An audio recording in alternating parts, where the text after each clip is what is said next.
আমার ভালোবাসার বন্ধুগণ, দেখতে দেখতে আমি আরো একটি ব্লগ নিয়ে আপনাদের হাজির হলাম।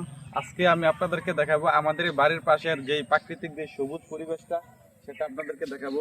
যা বিকালবেলা আমাদের অনেক ভালো লাগে। আমাদের বাড়ির উত্তর পাশের পরিবেশটা অনেক সুন্দর। তো যারা যারা আমাদের সাদেকপুর গ্রামে আছেন তারা অবশ্যই আমাদের পূর্বপাড়া চলে আসতে পারেন এত সুন্দর একটা সবুজ প্রাকৃতিক পরিবেশ দেখার জন্য। অনেক সুন্দর একটি পরিবেশ। তো চলুন আপনাদেরকে এই সুন্দর পরিবেশটা একটু ঘুরে ঘুরে উপভোগ করেন আর একটু দেখতে থাকেন এই পরিবেশটা।